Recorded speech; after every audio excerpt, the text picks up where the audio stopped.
Bharatiya Janata party के राष्ट्रीय उपाध्यक्ष और उत्तराखंड के प्रभारी जी सर सम्मानित श्री श्याम यादव जी, वीडियो पे ले रहे उत्तराखंड के पूर्व मुख्यमंत्री, वीडियो मोड, देश की प्रतिष्ठित लोकसभा सीट हरिद्वार के लोकप्रिय सांसद और वर्तमान में प्रत्याशी माननीय डॉक्टर रमेश पोखरियाल निशंक जी, उत्तराखंड सरकार के लोकप्रिय मंत्री माननीय श्री मदन कौशिक जी, भारतीय जनता पार्टी के जिला के अध्यक्ष डॉक्टर जयपाल सिंह चौहान जी, माननीय विधायक श्री प्रदीप बत्रा जी, कुमार प्रणव सिंह चैंपियन जी, आदेश सिंह चौहान जी, संजय गुप्ता जी, सर देखना एक बार फ्रेंड, देशराज रणवाल जी, लोकसभा के संयोजक श्रीमान अश्विनी कौशिक जी, प्रदेश उपाध्यक्ष श्री राजू भंडारी जी, विनय रोहेला जी, मयंक गुप्ता जी, आदेश सैनी जी और आज के इस कार्यक्रम में उपस्थित भारतीय जनता पार्टी के सभी पदाधिकारी, उपस्थित उत्तराखंड के बड़े भाइयों बहनों,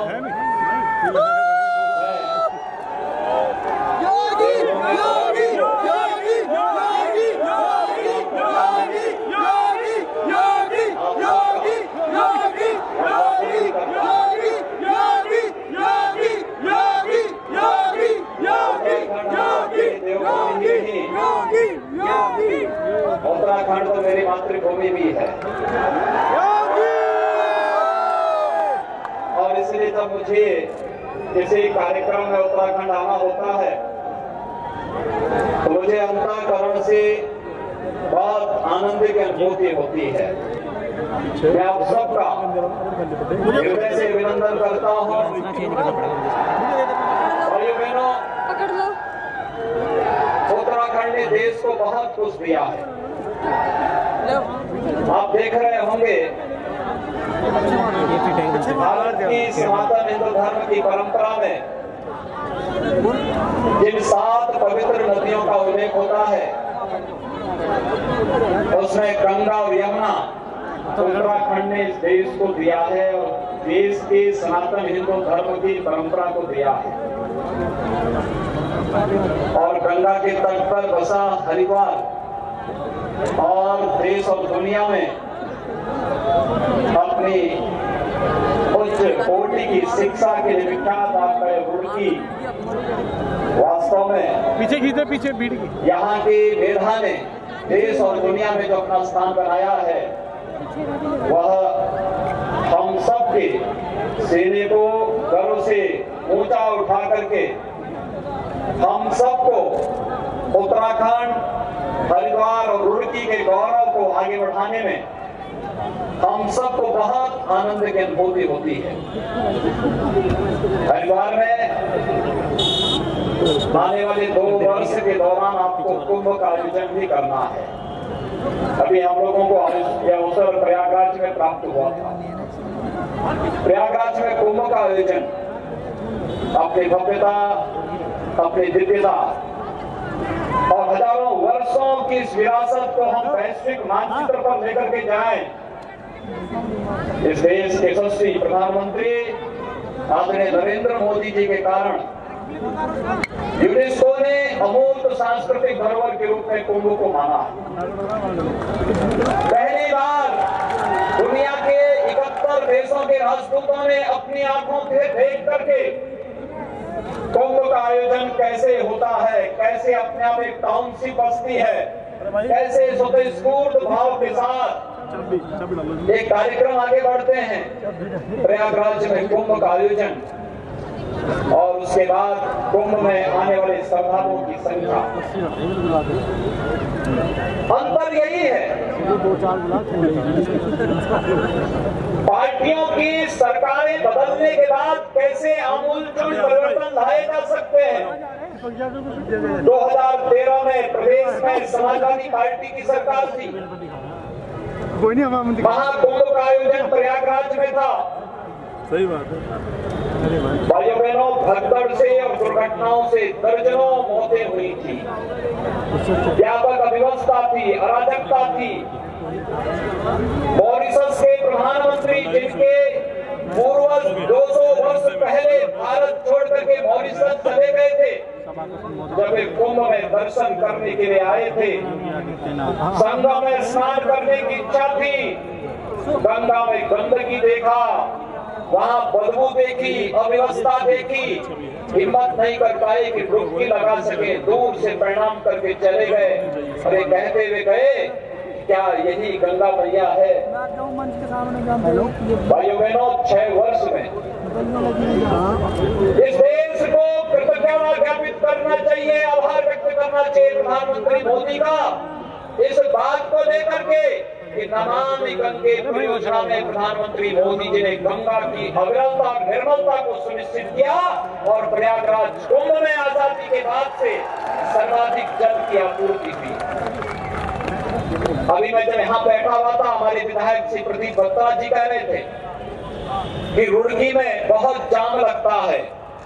हमने कहा चिंता मत करिए, हम लोग बहुत जल्दी गंगा नहर की दोनों ओर सड़कें चौड़ी करवा दे रहे हैं।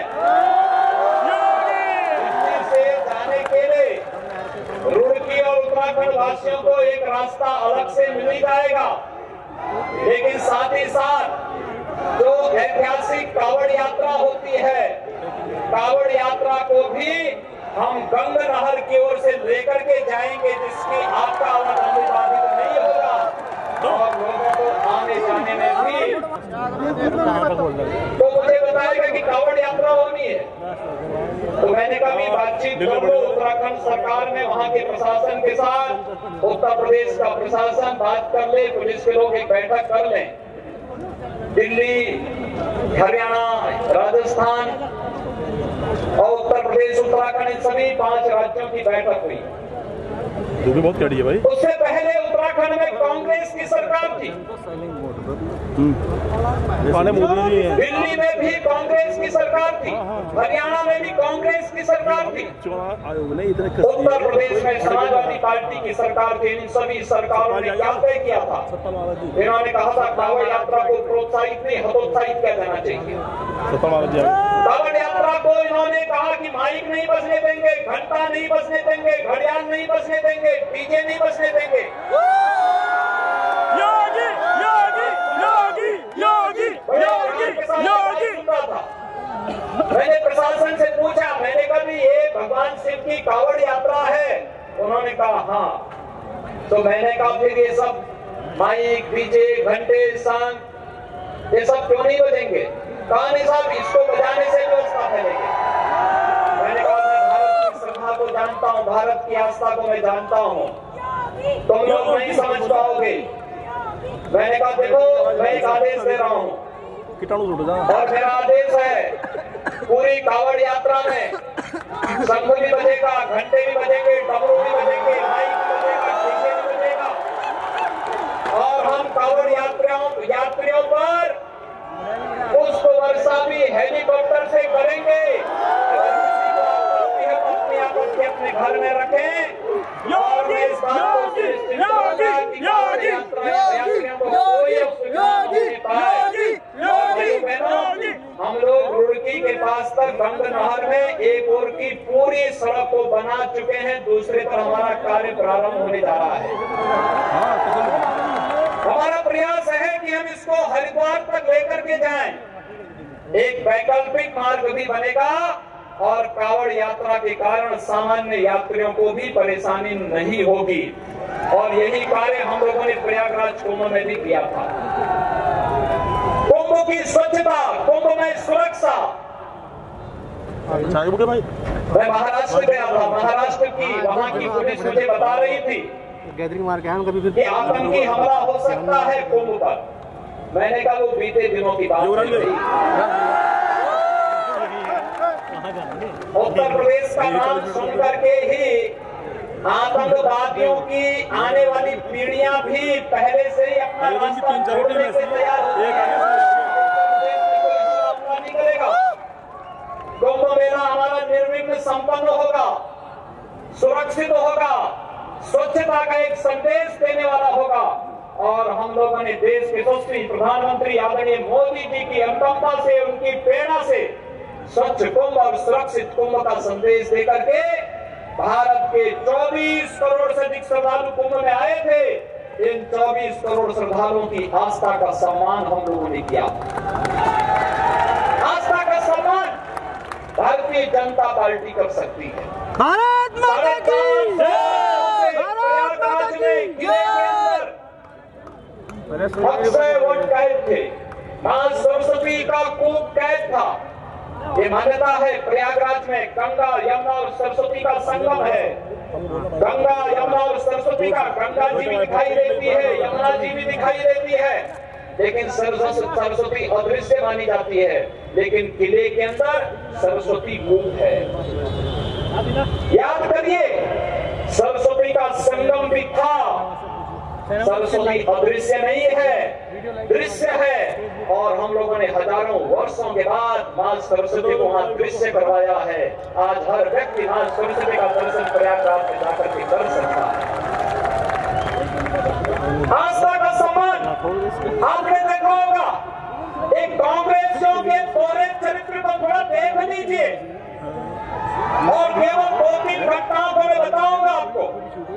आज श्री राहुल गांधी केरल की एक सीट पर नामांकन कर रहे हैं और भाइयों बहनों, जिस सीट पर राहुल गांधी नामांकन कर रहे हैं, कांग्रेस का किस दल के साथ वहां पर गठबंधन है? मुस्लिम लीग से। मुस्लिम लीग कौन? जो देश के विभाजन का कारण था। कांग्रेस की विभाजनकारी मंशा को समझिए। कांग्रेस इस देश को कहां ले जा रही है? और फिर उत्तराखंड से मैं बात करूं, उत्तराखंड की जवानी देश की सीमाओं की रक्षा करते हुए अपने आप को समर्पित करती है। उत्तराखंड के जवानों ने देश की सीमाओं के लिए अपना बलिदान दिया है, तभी देश अपने आप को सुरक्षित महसूस करता है। जब हमारा जवान वहां पर -40 और -60 डिग्री टेम्परेचर में सीमाओं की रक्षा के लिए खड़ा रहता है, तब हम शेष भारत में अपने आप को सुरक्षित महसूस करते हैं। लेकिन आज कांग्रेस -60 डिग्री देश के जवानों के शहादत पर सबूत मांगती है। आज कांग्रेस अगर भारत के जवानों के शौर्य और पराक्रम का कहीं कोई प्रमाण दुनिया के अंदर देखने को सर्वत्र मिलता है, कांग्रेस उस पर प्रश्न लगाती है।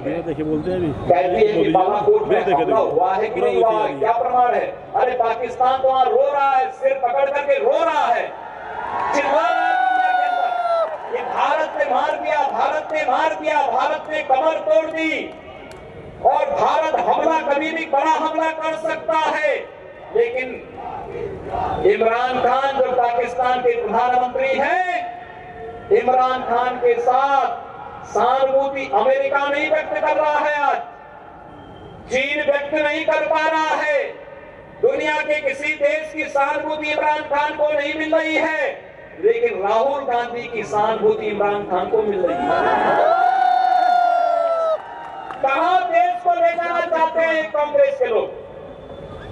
अभी 3 दिन पहले कांग्रेस ने अपना घोषणा पत्र जारी किया। भाइयों बहनों, कांग्रेस का घोषणा पत्र कांग्रेस सरकार के 55 वर्षों के शासनकाल के झूठ और नाकामी का पुरंदाभर है। देशद्रोह में जो धरा है, लेकिन उस घोषणा पत्र में देश की सुरक्षा के साथ जितना बड़ा विश्वासघात होने जा रहा है। कहते हैं देश के संविधान में देशद्रोह शब्द समाप्त कर देंगे। जब मिल जाएगा फिर बेकार है। सेना को कश्मीर में और पूर्वोत्तर के राज्यों में जो विशेष अधिकार दिए गए हैं, इन अधिकारों को समाप्त कर देंगे। यानी नक्सलवाद को, आतंकवाद को, अलगाववाद को आमंत्रित करने के लिए कांग्रेस ने अपने घोषणा पत्र बनाया है। और भाइयों बहनों, मैं इसलिए आपसे कहूंगा, हर भारतवासी से कहूंगा जो भारत में शांति, सौहार्द और सुरक्षा का और समृद्धि का पक्षधर है, उन सब से कहूंगा कि वे कांग्रेस से कहें कि वे आतंकवादियों से वोट मांग लें। भारत का कोई राष्ट्रभक्त उन्हें वोट तो कतई नहीं। हम किसी को बाध्य कर भी नहीं सकते। हमारी परंपरा कभी नहीं बोलती है कि हिंदू वही है जो मंदिर जाए, कोई आवश्यक नहीं। आप जाएं, आप न जाएं, आप माने, आप न माने, सबको हमने मान लिया। लेकिन आपको आप नहीं मानते हैं, आपका अधिकार है, आपका स्वयं की आस्था अनास्था है, लेकिन आपको देश की आस्था के साथ खिलवाड़ करने का कोई अधिकार नहीं। श्रीमती प्रियंका वाड्रा ने बहुत सारी बातें वहां कही थी। उन्होंने कहा मैं रामलला का दर्शन इसलिए नहीं कर रही हूँ क्योंकि वो विवादित जगह है। भाइयों बहनों, मैं आपसे पूछना चाहता हूँ, इस अयोध्या में, अयोध्या की पहचान किससे? राम से। मैं किसी भी व्यक्ति से पूछ लूं, आप तो पढ़े लिखे लोग हैं, लेकिन मैं भारत की नहीं दुनिया के किसी भी व्यक्ति से पूछूं अयोध्या की पहचान किससे है, हर व्यक्ति कहेगा राम से। मैं देश और दुनिया के आने वाले करोड़ों श्रद्धालुओं से, जिन श्रद्धालुओं के द्वारा अयोध्या में आते हैं और रामलला का दर्शन करते हैं, उनसे पूछता हूं कि आप अयोध्या क्यों आए हैं? वे सब कहते हैं रामलला का दर्शन करने के लिए आए हैं। लेकिन कांग्रेस है, कहती है कि रामलला का जो स्थान है, जिस पर 30 सितंबर 2010 को इलाहाबाद उच्च न्यायालय की 3 जजेस की पीठ ने पहले ही फैसला दे दिया है और फैसले में कहा है कि जहां रामलला विराजमान है वही राम जन्मभूमि है। भाइयों बहनों, आज राम जन्मभूमि का कोई विवाद नहीं है, कोई विवाद नहीं है। किसी को गलत फहमी है कि ये विवाद है, ये विवाद नहीं है। राम जन्मभूमि वही है जहां रामलला विराजमान है। जमीन के बंटवारे को लेकर के 2 जजेस ने जो फैसला दिया है, इससे संबंधित मामला सुप्रीम कोर्ट में गया है। ये तो आज या कल जब भी फैसला होना है, राम मंदिर तो वहीं पे बनना है जहां रामलला विराजमान है, उससे अलग तो कोई सोच ही नहीं सकता। लेकिन मैं पूछना चाहता हूं श्रीमती प्रियंका वाड्रा जी से कि आपको हिंदू आस्था के साथ खिलवाड़ करने का अधिकार किसने दिया है? और क्या ये सच नहीं ये कांग्रेस की फितरत है? जब उन्हें लगता है इस देश के अंदर, गुजरात में उन्हें लगता था कि हिंदू चुनाव के कारण कांग्रेस का विरोध करेगा, तो वहां मंदिर मंदिर जाकर के वोट मांगने के लिए जाते थे। और जब कांग्रेस की सरकार 2005 में थी, आपने उस समय देखा होगा राम सेतु को तोड़ने के लिए कांग्रेस की सरकार ने आदेश किया था और मामला सुप्रीम कोर्ट में गया था। तब कांग्रेस की यूपीए सरकार ने भी अपना एक एफिडेविट दिया था और कहा था राम और कृष्ण ही नहीं है, यानी इस देश में केवल राहुल गांधी है और प्रियंका वाड्रा है, बाकी तो और कोई है ही नहीं। एक परिवार के अलावा कोई है ही नहीं। वे राम और कृष्ण के अस्तित्व को नकारते हैं, वे भारत की आस्था के साथ खिलवाड़ करते हैं। और केवल अगर राम जन्मभूमि को विवादित स्थल, श्रीमती प्रियंका वाड्रा ने अगर इस बात को लेकर के कहा है कि यह स्थान क्योंकि सुप्रीम कोर्ट में मामला चल रहा है इसलिए विवादित है, मैं पूछना चाहूंगा कि आपकी माता जी, आपके भाई और आपके स्वयं के पति भी तो कोर्ट की जमानत पर हैं, क्या इनके साथ कोई संबंध है या नहीं है? देश की जनता के सामने स्थिति स्पष्ट होनी चाहिए। भाइयों बहनों, एक कांग्रेस देश के लिए बोझा बन चुकी है। और मैं कभी कभी जब राहुल गांधी को देखता हूं, वैसे जनता बहुत जवाब अच्छा दे रही है। अभी एक पश्चिमी उत्तर प्रदेश में टीवी यानी टेलीविजन की एक टीम गई थी, उन्होंने लोगों से पूछा, कहा कि भाई आप कांग्रेस को वोट देंगे। लोगों ने कहा कि देखिए हम पुराने कांग्रेस ही थे लेकिन हम कांग्रेस को वोट नहीं देंगे। कहा कि क्यों नहीं देंगे? आज तो कांग्रेस में एक युवा नेतृत्व तो राहुल गांधी है। कहा राहुल गांधी नाम तो है लेकिन राहुल गांधी में अकल की कमी है। ये मतदाता कह रहा है, ये सामान्य मतदाता कहता है। यानी एक सामान्य मतदाता भी जिस पार्टी के राष्ट्रीय अध्यक्ष के बारे में ये बात रखता हो, इस प्रकार की सोच रखता हो, वह पार्टी में राहुल गांधी को देखता हूं तो मुझे लगता है राष्ट्रपिता महात्मा गांधी के सपने को साकार करने के लिए राहुल गांधी का उदय हुआ है। क्योंकि महात्मा गांधी ने कहा था 1947 में कि कांग्रेस को विसर्जित कर देना चाहिए। और राहुल जी, आप महात्मा गांधी जी के 150वीं जयंती पर गांधी जी के सपने को साकार करेंगे। मैं इसके लिए भारत माता की जय, भारत माता की जय। आपकी हरकतें, आपके पाकिस्तान के प्रति सहानुभूति, देश सेना के शौर्य और ताकत पर आपके द्वारा उठाए जाने वाले प्रश्न और भारत के उभरते हुए भारत के न्यू इंडिया के वर्तमान दौर पर आपको प्रफुल्लित होने की बजाय आपके द्वारा बार बार प्रश्न खड़ा करना इस बात को प्रदर्शित करता है आप राष्ट्रपिता महात्मा गांधी के सपने को अवश्य साकार करेंगे। भाइयों बहनों, हम लोगों को भारत की उपलब्धियों पर गौरव का आभास होना चाहिए। आपने देखा होगा पिछले सप्ताह भारत ने एक उपलब्धि हासिल की, मिशन शक्ति की। भारत अंतरिक्ष की महाशक्ति बना। अंतरिक्ष की महाशक्ति बनने पर देश के वैज्ञानिकों को और देश के प्रधानमंत्री को बधाई देने की बजाय कांग्रेस और विपक्षी दलों के नेताओं ने चुनाव आयोग में शिकायत की।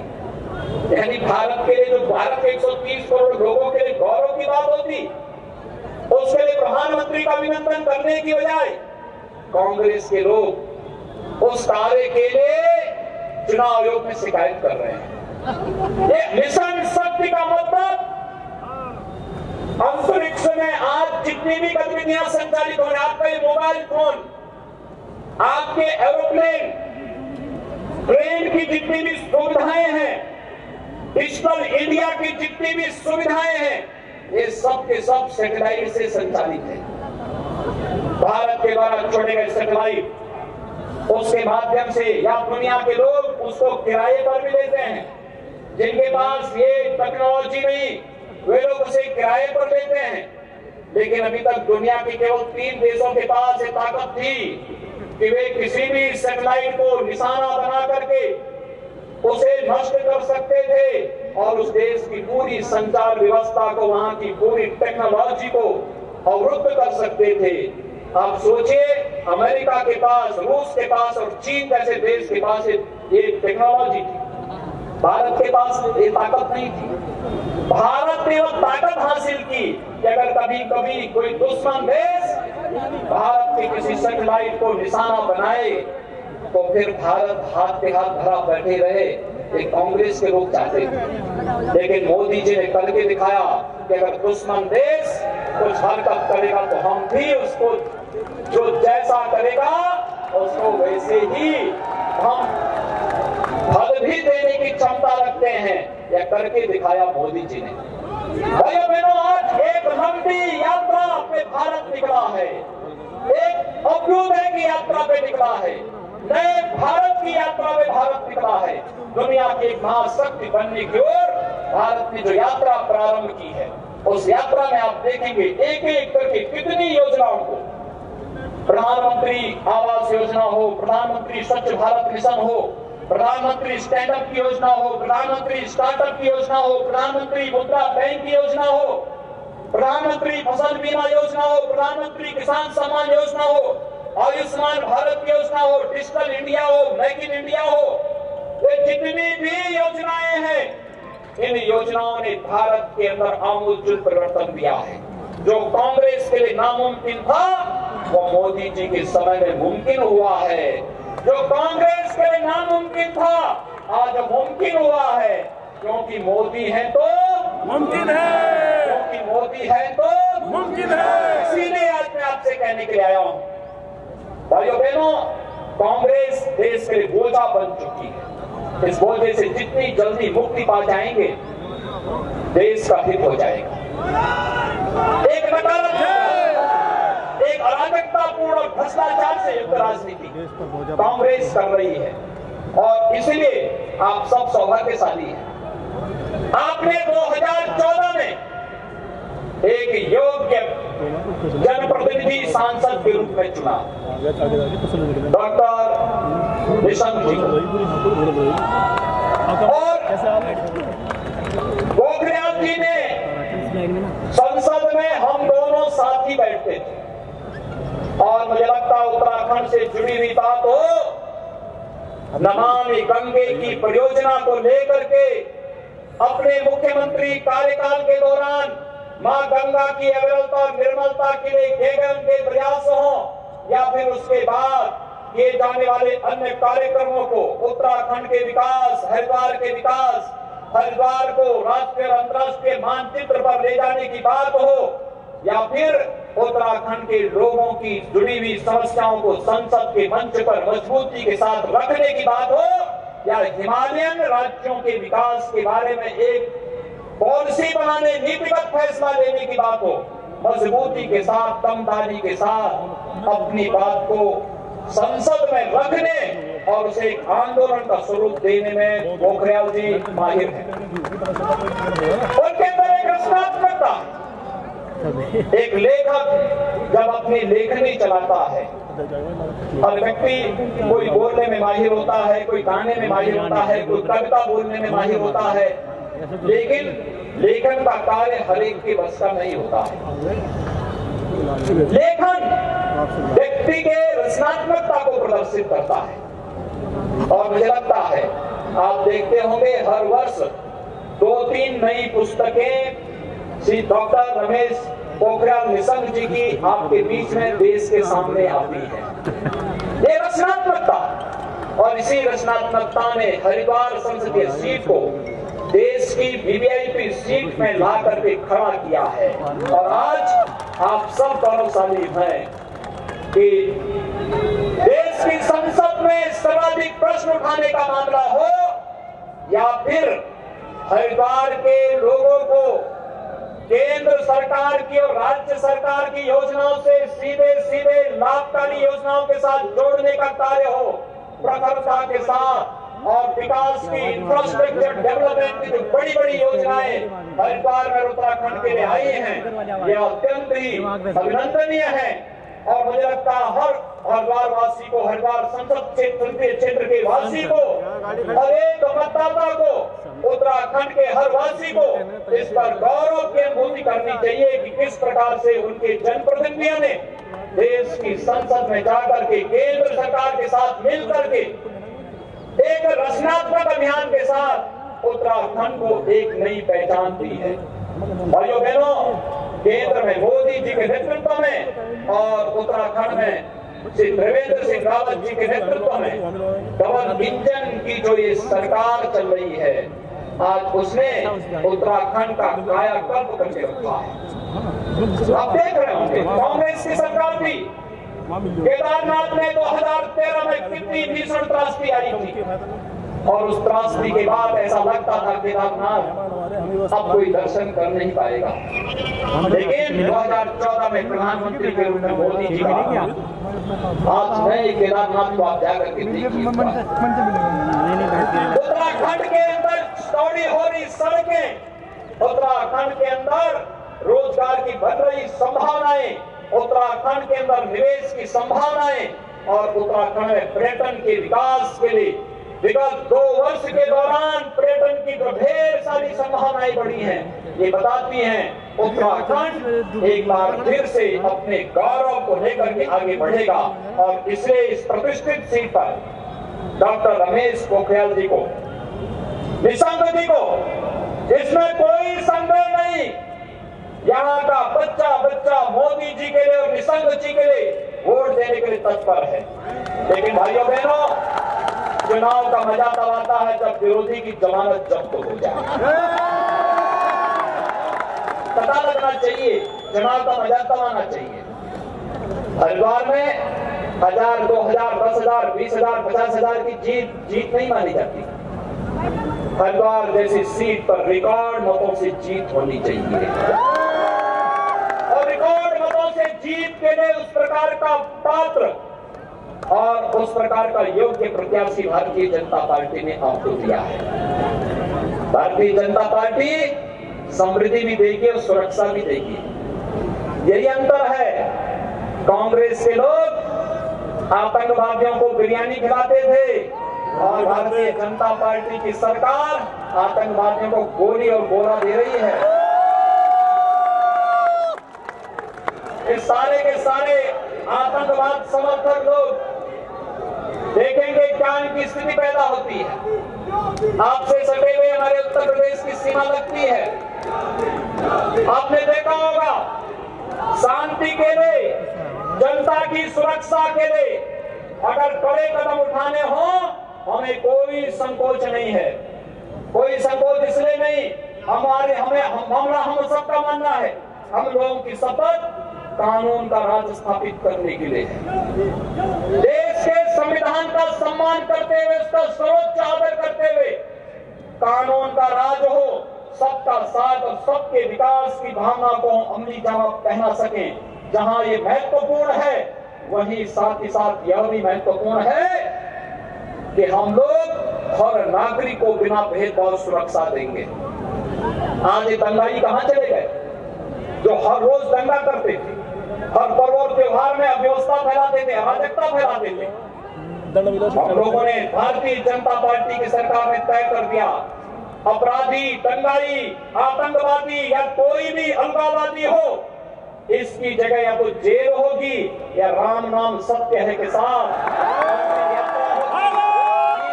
नहीं होगी और कोई ऑप्शन नहीं। और इसलिए भाइयों बहनों, हम सब आपका आह्वान कर रहे हैं 11 अप्रैल को पहले चरण में मतदान होना है और मां गंगा यहीं से होकर के जाइए उत्तर प्रदेश में। उत्तराखंड में अगर 5 सीटें भारतीय जनता पार्टी जीतती है, मां गंगा का आशीर्वाद यहां से प्राप्त होगा। उत्तर प्रदेश में 80 की 80 सीट भारतीय जनता पार्टी।